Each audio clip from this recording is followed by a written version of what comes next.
Hi and welcome. Before we start this powerful story, I'd love to invite you to join this growing community. If you enjoy real, emotional stories that inspire and make you think, hit that subscribe button. It's free, and it helps a lot. If you like this video, give it a thumbs up, and feel free to share your thoughts in the comments. Now, are you ready to hear a story that might just change the way you see everything? Let's get into it. She was minutes away from marrying the man she loved. Until one text destroyed everything. What she did next didn't just stop the wedding, it made headlines. Amelia Summers had always been the type of woman who believed in love stories.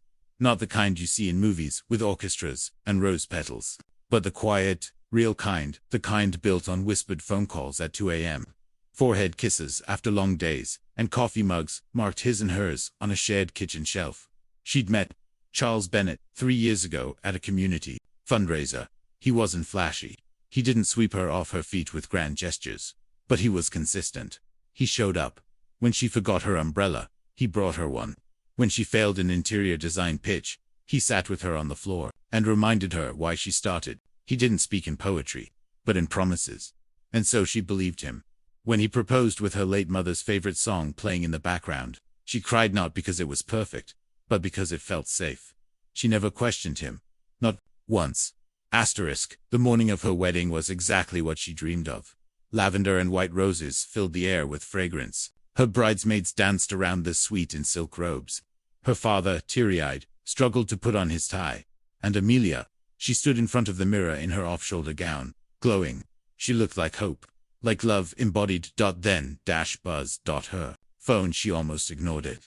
The final touch-up artist was just applying gloss to her lips. But something, call it fate, call it instinct, urged her to look. Unknown number. You deserve to know the truth before you walk down that aisle. Attached was 6 photos, each worse than the last. Charles, last night, with a woman she had never seen before, same hotel where he claimed he was staying with the boys. One photo, his hand on her back, another, kissing her neck.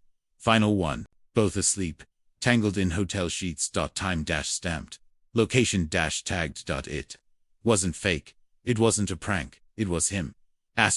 Amelia's hands began to tremble. Her best friend Sarah noticed first, catching the phone before it fell from her grip. Amelia, what is this? She couldn't speak. Not at first. How could she? Just minutes ago, she was preparing to say forever. Now she was choking on never again. The room fell silent. Someone tried to tell her to breathe. Someone else offered water. But it all blurred. She looked at her reflection. She didn't cry. Instead, her jaw clenched, her breath steadied. And then she smiled.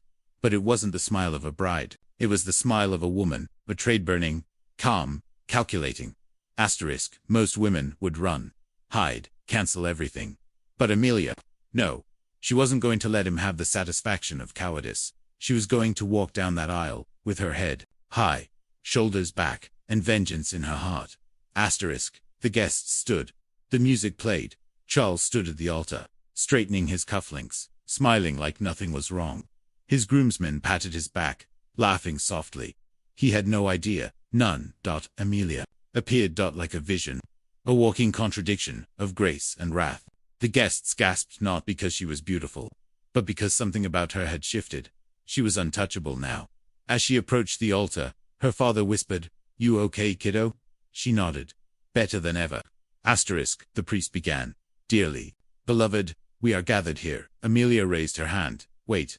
Everyone froze. Even the birds in the trees seemed to fall silent.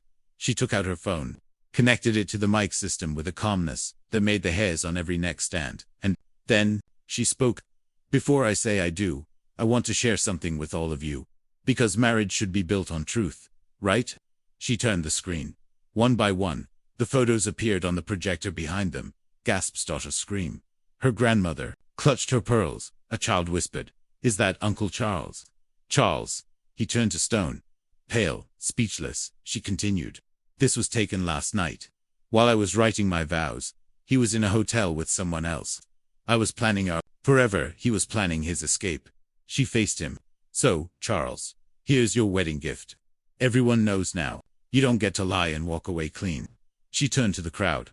"I may not have a groom today, but at least I still have my self-respect."